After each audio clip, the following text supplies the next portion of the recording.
स्वागत है आप सभी का अपने इस यूट्यूब चैनल पे।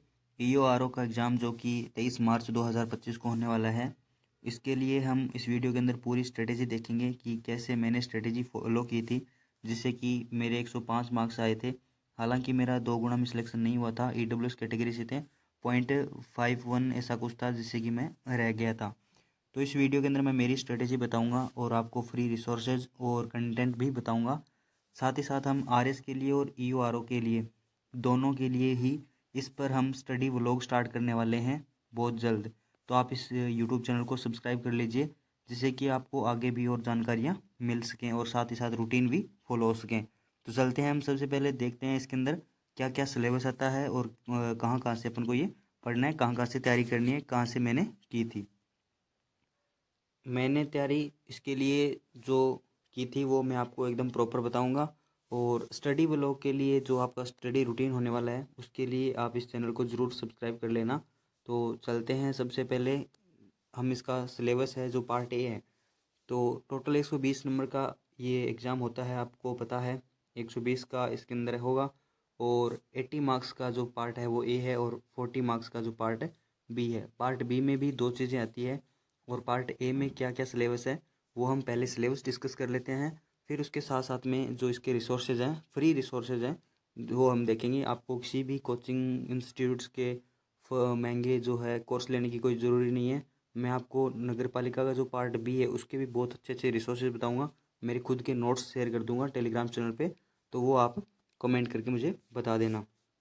जैसे कि हम पार्ट ए में देखते हैं, सबसे पहले दिया हुआ है राजस्थान का इतिहास, कला, संस्कृति, साहित्य, परंपरा एवं विरासत। ये आपके पास सिलेबस होगा, नहीं है तो मैं शेयर कर दूंगा। आप सिलेबस की सबसे पहले प्रिंट आउट ज़रूर निकलवा के लेके आना। इसमें वही टॉपिक है जो RS प्री के अंदर है, ठीक है। तो कुछ विद्यार्थियों की ये भी टेंशन है कि हम RS प्री की तैयारी करें या फिर EORO की तैयारी करें। मेरे हिसाब से जो है वो EORO अभी फ़िलहाल के हिसाब से बेस्ट है। अगर आप सिर्फ और सिर्फ एक ही एग्ज़ाम की तैयारी कर रहे हो, अगर आपको मेंस देने में कोई इच्छा नहीं है, तो आप EORO के एग्ज़ाम की तैयारी कीजिए। ये बहुत बेस्ट एग्ज़ाम है, इसकी जॉब प्रोफाइल भी बहुत अच्छी है। किसी दिन टाइम मिलेगा तो उस पर हम वीडियो बना लेंगे। अगर आपको जानना हो तो आप कमेंट कर देना कि हमें इसके बारे में भी बताइए। मैं पहले इसी की तैयारी कर रहा था। राजस्थान के प्राग ऐतिहासिक स्थल पुरा पाषाण से ताम्र पाषाण तक है। और ऐतिहासिक राजस्थान है, प्रमुख राजवंश है, आधुनिक राजस्थान का जो उदय है। इसके बाद में ये कल्चर आ जाती है इसमें कि मंदिर, महल, किले, प्रदर्शन कला, भाषा, साहित्य, धार्मिक जीवन है, राजस्थान के प्रमुख व्यक्तित्व है, और संस्कृति, परंपरा, विरासत है, ऐतिहासिक पर्यटन है। तो ये आ जाता है पूरा राजस्थान की हिस्ट्री एंड कल्चर का जो पार्ट है वो। राजस्थान का भूगोल आता है। भूगोल में वही है, एक तो भू आकृतिक प्रदेश, उनकी विशेषताएं, जलवायु, नदियाँ, झीलें, प्राकृतिक वनस्पति, मृदा। अब प्रमुख फसलों में ये 5 ही फसल पढ़नी है आपको, 5 एक 6 फसल ही पढ़नी है, ठीक है। प्रमुख उद्योग आगे, सिंचाई परियोजनाएं, जल संरक्षण, जनसंख्या, खनिज, ऊर्जा संसाधन, जैव विविधता, पर्यटन स्थल एवं परिपथ और खनिज संपदाएं। ये आपको भूगोल में जो टॉपिक पढ़ने हैं। अब इनके अंदर जो टॉपिक दिए हुए हैं केवल और केवल वही पढ़ने हैं। सबसे ज़्यादा पार्ट ए के अंदर आपको फोकस किस पे करना है वो भी आपको मैं बताने वाला हूँ। जो इम्पोर्टेंट पार्ट आता है वो आता है पॉलिटी। EORO एग्ज़ाम में अगर आपको सिलेक्शन लेना है तो पार्ट बी तो पढ़ना ही पढ़ना है, कन्फर्म है। पार्ट बी को तो छोड़ना ही नहीं है। लेकिन सबसे ज़्यादा जो आपको ध्यान देना है वो देना है पॉलिटी पे, ठीक है। पॉलिटी आप जितनी अच्छी कर सकते हो उतनी अच्छी से कीजिए, ठीक है। जितनी अच्छी का मतलब जितनी अच्छी कर सकते हो। अगर आपको ये पूछ लिया जाए ना कि भारत के जो मुख्य न्यायाधीश हैं उनका क्रम वाइज पूछ लिया जाए तो भी आपको याद करना पड़ेगा, क्योंकि लास्ट टाइम RS एग्ज़ाम के अंदर भी ऐसे 2 क्वेश्चन आए थे जिनमें सुप्रीम कोर्ट के जो हाई जो मुख्य न्यायाधीश रह चुके हैं उनका सीक्वेंस वाइज पूछ लिया था कि कौन कौन पहले रह चुका है और कौन बाद में रह चुका है। तो पॉलिटी आपकी इस लेवल की तैयार होनी चाहिए। और मैं आपको इसका सोर्स भी बताऊंगा कि कहाँ से पॉलिटी ऐसी आप तैयार कर सकते हो। अब इंडियन पॉलिटी के अंदर देखिए, सबसे पहले ये आ जाता है कि संविधान की विशेषताएं, संवैधानिक संशोधन, उद्देशिका, मूल अधिकार, राज्य के नीति निर्देशक तत्व, मूल कर्तव्य। ये इसमें जो दार्शनिक तत्व है वो आ गया। भारतीय राजनीतिक व्यवस्था में राष्ट्रपति, प्रधानमंत्री, मंत्रिपरिषद, संसद, उच्चतम न्यायालय, न्यायिक पुनरावलोकन। और ये 6-7 आयोग हैं। एक तो इलेक्शन कमीशन ऑफ इंडिया है, और इसमें नियंत्रक महालेखा परीक्षक है, नीति आयोग है, विजिलेंस कमीशन है, लोकपाल है, इंफॉर्मेशन कमीशन है और ह्यूमन राइट्स कमीशन है। उसके बाद है संघवाद है, भारत में लोकतांत्रिक राजनीति, गठबंधन सरकारें और राष्ट्रीय एकीकरण। ये सेम टू सेम वही सिलेबस है जो आर एस प्री के अंदर पॉलिटी आती है ना, वही है। ठीक है, आर एस प्री के अंदर जो पॉलिटी का सिलेबस है वो same to same ditto copy यहाँ पर है। फिर राजस्थान की जो पॉलिटी है, राजस्थान की पॉलिटी में राज्यपाल, मुख्यमंत्री और मंत्रिपरिषद, राजस्थान विधानसभा और उच्च न्यायालय। हालांकि इनको अलग से बता दिया गया है, लेकिन अगर आप यहाँ से मतलब अगर इंडिया की मंत्रिपरिषद पढ़ रहे हो, आप संघ सरकार में पढ़ रहे हो, तो सीधी सी बात है उनकी जो साथ साथ में कंपैरिजन में इनकी भी पॉलिटी हो जाती है। अगर आप राष्ट्रपति पढ़ रहे हो तो उनके कंपैरिजन में ही राज्यपाल पढ़ोगे तो वो आपको याद हो जाएगा। लेकिन राजस्थान की जो पॉलिटी है उससे क्वेश्चन ऐसे नहीं आएंगे कि राज्यपाल बताइए, राज्यपाल का आर्टिकल बताइए, ये तो दोनों में ही काउंट हो जाएगा। लेकिन राजस्थान की पॉलिटी से क्वेश्चन कभी कभी ऐसे आ जाते हैं कि राजस्थान के ऐसे कौन से राज्यपाल हैं जिन्होंने अपने पद से त्यागपत्र दे दिया था, जैसे कि मदन लाल खुराना और प्रतिभा देवी सिंह पाटिल। तो ये देखो ऐसे राज्यपाल हैं। हम पूरा डिस्कस करेंगे और सोर्स भी मैं आपको बताऊंगा। हम खुद भी इस यूट्यूब चैनल पे EORO से संबंधित जो क्लासें लेके आएंगे, तो आप इस चैनल को लगातार फॉलो करते रहिएगा। हम आपको अच्छे अच्छे इसके अंदर जानकारी देते रहेंगे। जिला प्रशासन, स्थानीय स्वशासन एवं पंचायती राज जो संस्थाएं हैं, ये भी आपका एक इसके अंदर चैप्टर है। और ये आपको पंचायती राज वाला जो चैप्टर है वो आपको एकदम अच्छे से पढ़ना है, क्योंकि ये है नगर पालिका, एक नगर पालिका की एक वैकेंसी है। ठीक है, और नगर पालिका का मतलब ये नहीं है केवल नगर पालिका, इसके अंदर नगर पालिका, नगर निगम और नगर परिषद तीनों ही हैं। वो हम एक्ट पढ़ेंगे तो उसमें आपको एक परिभाषा आएगी, वो बताएंगी कि नगर पालिका के अंदर क्या क्या शामिल है। तो इसके अंदर जो 73वां और 74वां जो संविधान संशोधन है उसको आपको एकदम अच्छे से पढ़ना है। जितने अच्छे से पढ़ सकते हो उतने अच्छे से पढ़ना है। ठीक है, फिर राजस्थान लोक सेवा आयोग है, RPSC पढ़नी है आपको, क्योंकि ये इसका एग्जाम लेगी। और राज्य मानवाधिकार आयोग है, लोकायुक्त है, राज्य निर्वाचन आयोग है और राज्य सूचना आयोग है। लोक नीति, विधिक अधिकार, नागरिक अधिकार पत्र, राजस्थान लोक सेवा गारंटी अधिनियम। इनसे हालांकि क्वेश्चन नहीं आता है, बट क्या पता कभी कभार कोई क्वेश्चन आ जाए, तो टॉपिक हमें कोई सा भी छोड़ के नहीं जाना है। ठीक है, टॉपिक हमें कोई सा भी छोड़ना नहीं है। फिर हम इसमें आता है पार्ट एक अंदर, वो आता है करंट अफेयर्स। करंट अफेयर में राजस्थान लेवल, इंडिया लेवल और अंतर्राष्ट्रीय लेवल तीनों की आएगी। वर्तमान में चर्चित व्यक्ति, स्थान और संस्थाएं और खेल एवं खेलकूद संबंधी गतिविधियाँ। तो इसमें जो सबसे ज़्यादा करंट में जो इम्पोर्टेंट है वो गेम्स ही है, स्पोर्ट्स ही है। स्पोर्ट्स करंट अफेयर पे आप ज़्यादा ध्यान देना अभी से, तो उसमें क्वेश्चन क्या है आपके लगभग पिकअप हो जाएंगे। ठीक है, आ जाएंगे। और करंट अफेयर वाला पोर्शन भी आपको इस एग्ज़ाम के अंदर आगे लेके जाएगा। हो सकता है करंट के 10 क्वेश्चन भी आ जाएँ, 12 क्वेश्चन भी आ जाएँ, 15 क्वेश्चन भी आ जाएँ, और आपकी RS प्री के साथ साथ में इसकी तैयारी हो जाएगी। अब हम चलते हैं रिसोर्सेज पर। सबसे पहले हम पार्ट जो ए है इसका रिसोर्सेज देखते हैं। जैसे कि हमारे सिलेबस में है राजस्थान हिस्ट्री, तो राजस्थान हिस्ट्री के लिए आप सबसे पहले मैं देखिए, मैं किसी भी का कोई यहाँ पे प्रचार नहीं कर रहा हूँ, लेकिन मेरे हिसाब से जो मैंने पढ़ा था वो मैं आपको बता रहा हूँ। स्प्रिंग बोर्ड एकेडमी के जो नोट्स हैं वो आप फॉलो कर सकते हो राजस्थान हिस्ट्री के लिए। ठीक है, ये आपकी है फर्स्ट, मेरे हिसाब से फर्स्ट चीज़ ये होनी चाहिए कि स्प्रिंग बोर्ड एकेडमी के नोट्स हैं, आप फॉलो कर सकते हो। दूसरा, आपको जो हिस्ट्री के लिए मान लीजिए, या जो मैं सभी के लिए बताऊंगा आपको, वो है PYQ के लिए एक बुक आती है दिशा की, तो वो फॉलो करनी है आपको। क्योंकि इस एग्ज़ाम के अंदर जो लास्ट टाइम जो एग्ज़ाम हुआ था वो इतना इस वैकेंसी के हिसाब से इतना हार्ड नहीं आया था, बहुत ईजी पेपर था। मैं खुद देख के आया हूँ और मैं इसीलिए बोल रहा हूँ, मेरे 105 मार्क्स थे। ठीक है, तो स्प्रिंग बोर्ड एकेडमी के नोट्स मैंने पढ़े थे और दिशा को मैंने इतनी बार पढ़ा है, मैं आपको दिशा की PDF शेयर कर सकता हूँ, मेरी खुद की जो पढ़ी हुई है वो, कि एकदम ब्लैक हो रखी है। तो दिशा को आपको पढ़ना है, इस दो को पढ़ लीजिए, आपके हिस्ट्री के जितने क्वेश्चन आएंगे वो उतने हो जाएंगे। ठीक है, एक दो क्वेश्चन कभी कभी ऐसा होता है कि जो अलग से ही आ जाता है, वो किसी से नहीं होता, वो आपको कहीं पर नहीं मिलेगा, कोई सी भी बुक देख लेना।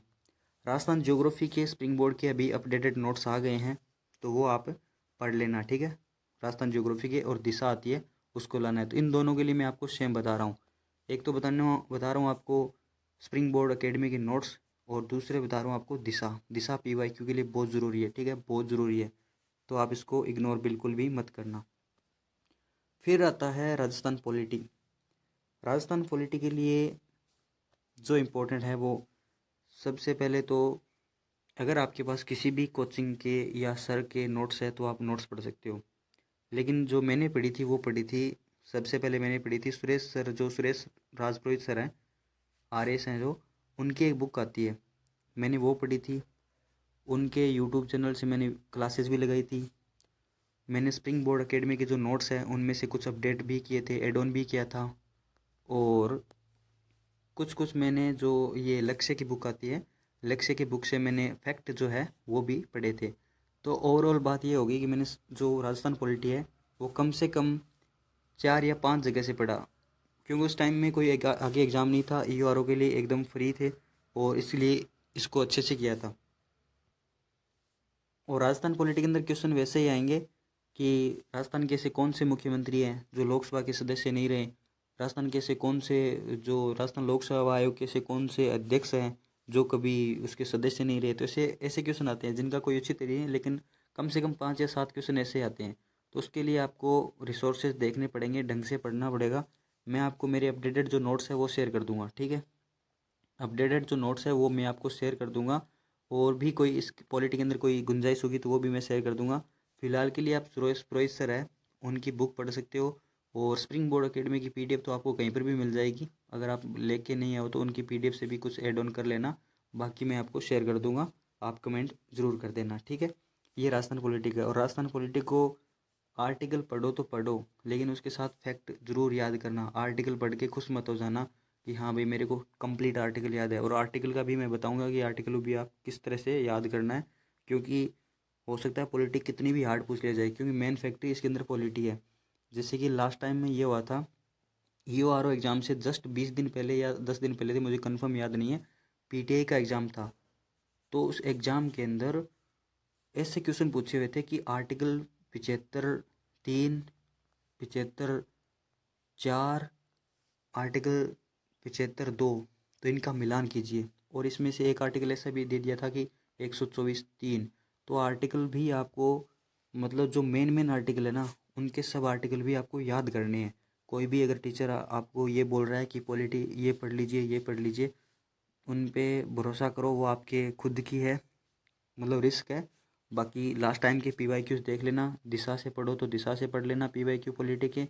मेरे पास और भी रिसोर्सेज है, वो मैं शेयर कर दूंगा आपको, ठीक है, तो देख लेना।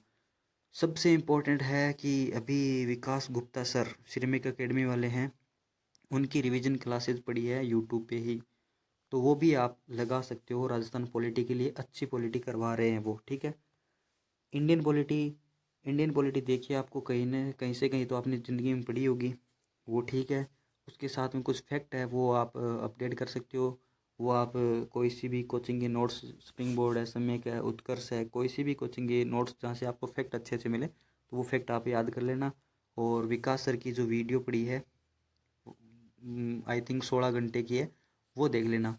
पॉलिटी में सबसे ज़्यादा इंपॉर्टेंट है वो है कमीशन, तो कमीशन को आप बिल्कुल भी मत छोड़ना। कमीशंस के जितने भी फैक्ट है वो भी आप याद कर लेना, ठीक है।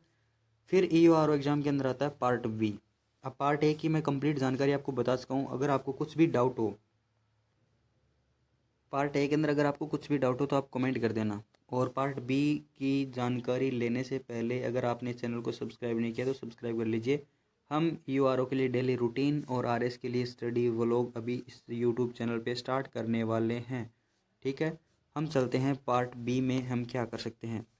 तो पार्ट B जो है वो आएगा 40 नंबर का। ये हम पहले यही देख लेते हैं, इसकी जो पूरा स्कीम है वो देख लेते हैं। देखिए पार्ट B है वो 40 नंबर का आएगा, जिसमें राजस्थान नगर पालिका अधिनियम 2009, नगरीय निकायों से संबंधित विविध नियम और योजनाएं हैं। कुछ लोग ये भी सोच रहे हैं कि इसमें नगर पालिका एक्ट जो है 2009 वाला सिर्फ वही है, जी नहीं, उसके साथ साथ में 3 नियम भी है और 8 योजनाएं भी है, जिनसे भी क्वेश्चन आते हैं। तो आप मान के चलिए 8 योजना से 8 आएंगे, और 3 से अगर 6 क्वेश्चन भी आ गए तो लगभग इसमें 15 क्वेश्चन हैं वो इनसे आएंगे। और लास्ट टाइम में बहुत सारे विद्यार्थियों ने केवल और केवल नगर पालिका एक्ट जो पढ़ा था, मैं खुद बहुत सारे टेलीग्राम ग्रुप से जुड़ा हुआ था, वहाँ भी के यही है यही है यही है। लास्ट 1 महीने के बाद में पता चला था, लास्ट 1 महीने में पता चला था कि इसमें इसमें 3 रूल भी है, इसमें स्पष्ट दिया हुआ है, देखिए सिलेबस के अंदर। इसीलिए बोलते हैं सिलेबस जो है वो ज़रूरी है, ठीक है। ये पार्ट B में उसके अंदर जो जितने चैप्टर है उस चैप्टर में हमें कंप्लीट चैप्टर नहीं पढ़ने, ठीक है, हमें टोटल 9 चैप्टर पढ़ने हैं इसके अंदर, ठीक है। उसके अंदर लगभग 12, आई थिंक 12 या 15 इतने ही होंगे, इतनी है। उसके मेरे पास शॉर्ट नोट्स भी पड़े हैं, तो ये मैं आपको शेयर कर दूंगा। और इसके लिए मैं आपको फ्री कंटेंट अभी बता रहा हूँ कि क्या पढ़ना है। सबसे पहले तो आप महेश भास्कर सर को जानते होंगे। महेश भास्कर सर है, इंडियन एजुकेटर, बहुत अच्छा पढ़ाते हैं। मैंने भी लास्ट टाइम इन्हीं से पढ़ा था। तो महेश भास्कर सर का यूट्यूब चैनल, आप उनको अभी भी फ्री वीडियोज़ पढ़े हैं वो फॉलो कर सकते हो, ठीक है। फ्री कंटेंट में बता रहा हूँ मैं आपको। बहुत अच्छा से मैंने किया था, बहुत अच्छे से मैंने किया था, और 40 में से लगभग मेरे 37 ऐसा कुछ क्वेश्चन सही थे पार्ट बी में, ठीक है। उनकी लगभग हर वीडियो में आपको ये फील ही नहीं होगा कि हम एक्ट पढ़ रहे हैं या कुछ और है, तो बहुत अच्छा से उन्होंने कराया हुआ है। तो उनकी तो है रिकॉर्डेड क्लासेस यूट्यूब पे पड़ी है, जीके महेश भास्कर नाम से आप यूट्यूब चैनल लगाना। दूसरा, अगर आपको लाइव चाहिए, ठीक है, तो लाइव के लिए आप विकास गुप्ता सर करवाएंगे फ्री यूट्यूब पे। उनकी एक यूट्यूब की स्ट्रेटेजी वीडियो है, वो आप देख लेना। उनमें विकास गुप्ता सर ने बोला है कि वो यूट्यूब पे फ्री करवाएंगे, तो उनका देख सकते हो। पहले हैं महेश भास्कर सर, अगर आपको रिकॉर्डेड देखना है तो शायद वो इस बार नहीं करवाएं यूट्यूब पे, क्योंकि इस बार उनकी पहचान भी EORO की वजह से बनी थी यूट्यूब पे, ठीक है। दूसरा है विकास गुप्ता सर, आप उनकी वीडियोस देख लेना। लाइव देखना चाहो तो वो RS प्री एग्ज़ाम के बाद करवाएंगे, पहले नहीं करवाएंगे, ठीक है। फिर आप देख सकते हो सुरेश पुरोहित सर हैं। सुरेश पुरोहित सर भी शायद तक यूट्यूब पे नहीं करवाएं, क्योंकि मैंने उनका वीडियो देखा नहीं है। लास्ट टाइम में उनके ये 3 जो नियम है लास्ट वाले, ये मैंने सुरेश पुरोहित सर से पढ़े थे। तो ये 3 नियम आप सुरेश पुरोहित सर से भी पढ़ सकते हो, और अभी भी उनके रिकॉर्डेड पढ़े हैं, महेश भास्कर सर के भी पढ़े हैं। लाइव पढ़ना हो तो सभी सिरेमिक एकेडमी वाले जो विकास सर है वो करवाएंगे, उनका पढ़ लेना, ठीक है। ये 8 स्कीम है, ये 8 स्कीम आप कहीं से भी पढ़ सकते हो। 8 स्कीम है, 8 स्कीम के मान के चलिए आप 8 क्वेश्चन आने वाले हैं, तो ये करंट अपडेटेड करके ये भी विकास सर पढ़ाएंगे। लेकिन अगर आपकी इच्छा किसी और से पढ़ने की हो तो आप पढ़ लेना, मैं उसके लिए ये नहीं कहूँगा कि उनसे मत पढ़ना। हाँ, इतना डीपली भी मत पढ़ना कि इन योजनाओं के अंदर ही खोए रहे हो। लास्ट टाइम में हमने बहुत कुछ इन योजनाओं में ऐसा गवा दिया था, और इनसे क्वेश्चन आए थे बहुत ही ऊपर ऊपर से। तो ऐसा नहीं हो कि 5-5, 6-6 पेज इसी केवल इन योजनाओं में भर रहे हैं, और कम से कम 30-40 पेज इन 8 योजनाओं के ही फिल कर लिए हों। तो ऐसा बिल्कुल भी मत करना, आप ढंग से कवर कर लेना कि क्वेश्चन भी कोई ना छूटे और अपना क्वेश्चन हो जाए, ठीक है। अपना क्वेश्चन एग्जाम के अंदर गलत नहीं हो। ऐसा नहीं है कि अपन को इनमें, जैसे कि अब स्वच्छ भारत मिशन जो है अर्बन वाला है, तो पूरा इसके अंदर ये नहीं है कि कौन कौन से शहर क्या क्या है, इतनी पढ़ने की कोई ज़रूरत नहीं है। लास्ट टाइम का आप पेपर भी देख सकते हो, ठीक है। तो ये मैंने आपको पार्ट बी और पार्ट ए के बता दिए है। पार्ट ए बी में ध्यान रखना, 3 रूल है और 8 स्कीम भी है, इनको इग्नोर मत कर देना, क्योंकि सिर्फ एक्ट पढ़ के आप बिल्कुल भी एग्ज़ाम के अंदर मत चला जाना। पार्ट बी के मैं आपको शॉर्ट नोट्स शेयर कर दूंगा, ठीक है, इसी यूट्यूब चैनल पे। और थोड़े टाइम बाद हम जो इसके अंदर व्लॉग स्टार्ट करने वाले हैं और डेली रूटीन भी स्टार्ट करने वाले हैं, RS और इसके लिए, दोनों के लिए, ठीक है। EORO के लिए मैं RS भी दे रहा हूँ, मेरा मेंस भी दिया हुआ है। अभी थोड़े टाइम के बाद में मेंस का रिजल्ट आ जाए, उसके बाद में हम इस पर अच्छे से और जो वीडियोज़ है वो आपके लिए अवेलेबल करवा देंगे। तो वीडियो आपको कैसा लगा है कमेंट करके ज़रूर बताना, और अगर कोई आपको जो इन क्वेरी हो तो वो आप कमेंट कर देना, मैं आपके कमेंट में ही जवाब ज़रूर दे दूँगा। तो थैंक यू सो मच। आप अपना प्यार और सपोर्ट इस यूट्यूब चैनल के प्रति दिखाइए। मैं आपको धीरे धीरे सब चीज़ें और सब शॉर्ट नोट्स आपको शेयर करता जाऊँगा। Thank you so much.